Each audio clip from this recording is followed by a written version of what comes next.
जैसे मैंने पहले बताया, ये तो एक बहुत अपने प्रकार की कहानी है, दास्तान है। उसको सुनाएं तो बहुत टाइम की ज़रूरत है। उतना मैं नहीं कह पा रहा हूँ। बीच बीच में जब जो मुझे कोई बात ख्याल में आई, वो मैं कोई सिलसिलेवार नहीं, वैसे आपको थोड़ा थोड़ा सुनाता रहा। कोई चुनकर नहीं, स्पॉन्टेनियसली जो ख्याल में आ गई। ये सब सुनाने का सार ये था, कई बातों में से मिसाल के तौर से पहला जो मैंने आपको वृत्तांत बताया कि बाबा सड़क बना रहे थे, तो ऐसे बड़े लौकिक रूप से भी इतने बड़े व्यक्ति, इतनी बड़ी आयु, और फिर जो बहुत संपन्न रहे थे इत्यादि। लेकिन वो तो हुई सांसारिक बात। अब जब बच्चे भी थे, सब कुछ था, बाबा अपने हाथों से कार्य कर रहे थे। मेरी बाबा से बात भी हुई, एक दफ़ा भी, कई दफ़ा बाद में भी। तो बाबा ने कहा, बच्चे, मैं अपने शरीर को सफल ना करूं, ये तो तन मन धन सब सफल करना है, स्वाहा करना है। दधीची ऋषि की तरह से हड्डी हड्डी देनी है। तुम बच्चे शरीर से काम करना चाहते हो तो मैं वंचित रहूं, मैं भी करूंगा।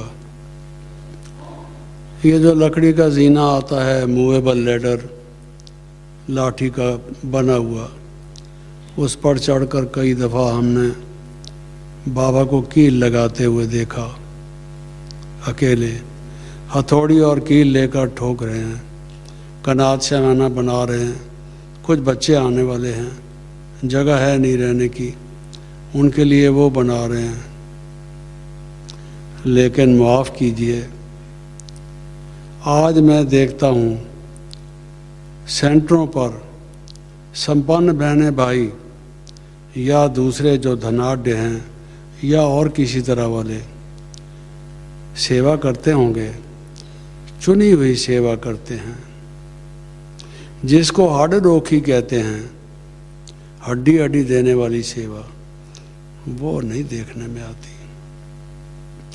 अरे और तो छोड़ दो, हाल में मुरली सुनने भी कोई कोई नहीं आते, कमरे में स्पीकर लगा के अपने कमरे में सुनते हैं, जैसे इतने बूढ़े हो चुके हों या इतने सख्त बीमार हों जो यहाँ तक भी ना पहुँच सकते हों। और मैंने बाबा को उस आयु में भी ये सारा कार्य करते हुए देखा। क्या फ़ायदा अगर हम इन चर्चाओं को करेंगे और उससे कुछ रिजल्ट नहीं होगा, जीवन में कुछ धारण नहीं करेंगे, क्या फ़ायदा है? छोड़ दो, छोड़ दो। ये स्पीकर इसलिए नहीं हैं, आराम पसंदी के लिए नहीं हैं, माया की गोद में सोने के लिए नहीं हैं। क्लास में आओ, क्लास में आओ, सुनो मुरली ठीक तरह से, नोट करो, कहाँ है डायरी पेंसिल, प्लीज़ नोट करो, गफलत मत करो। बाबा कहते हैं, मैं चक्कर लगाता हूँ, बच्चों के कमरों में जाता हूँ, देखता हूँ क्या कर रहे हैं। अरे विश्वास नहीं है, बाबा ऐसे ही कह रहे हैं। मैं वरदान देता हूँ उस टाइम, हाय हाय, तुम वरदान भी नहीं लेना चाहते। ऐसे बदनसीब हो, भगवान के घर में आके उसके पास खाते पीते रहते हो, उससे वरदान भी नहीं लेना चाहते, जाग नहीं सकते, मुरली भी नहीं सुन सकते। बाबा कहते हैं godly student life is the best. क्या फ़ायदा है? और फिर दिन भर में क्या काम करते हो, क्या सेवा की? मेहनत मजदूरी क्या की? जो बाबा कहते हैं आराम हराम है, काम करो काम करो। अरे इतने बुढ़े हो चुके हो, कोई काम तो करो भाई, हैं जी। वो कहते हैं बेकार मुबाश कुछ किया कर, और नहीं तो उधेड़ उधेड़ के सिया कर, समझा। कुछ तो काम कर। नहीं है जी काम खत्म हो गया है, काम खत्म हो गया है तो स्वेटर को उधेड़ के फिर सी डाल, समझा। You must work. An empty person's brain is a devils workshop. You must work. सुनते हो कि नहीं सुनते बाबा क्या कहते हैं? इस बात का ध्यान दो, इससे फ़ायदा होगा। मैं आज आने के लिए इसलिए माना, मेरा मन करता है मैं कमरों में जाऊं, चक्कर लगाऊं, देखूं क्या हो रहा है। कौन रज़ाई के अंदर घुसा हुआ बीमार इतना सख्त पड़ा है, 105-6 टेम्परेचर वाला, जो बाहर नहीं आ सकता। ज़रा देखा तो जाए। उसको स्ट्रेचर में ले आए हम। एक दफ़ा एक व्यक्ति आया था, नेचर केयर का अभ्यास करता था, और उस बेचारे के कोई पाँव में मोच आ गई या क्या हुआ, तो वो क्लास में नहीं आया। बाबा ने कहा बच्चे आज वो कहाँ गया, दिखाई नहीं दे रहा।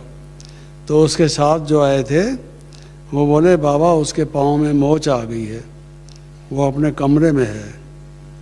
बाबा ने कहा मोच आ गई है तो तकलीफ़ होगी उसको, लेकिन उसको स्ट्रेचर पर ले आते, स्ट्रेचर पर उसको क्लास में लिटा देते।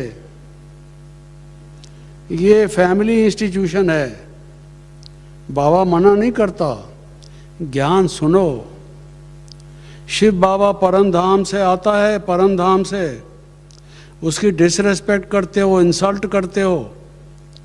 कौन है वो, कितनी बड़ी अथॉरिटी है, अकल मारी तो नहीं गई।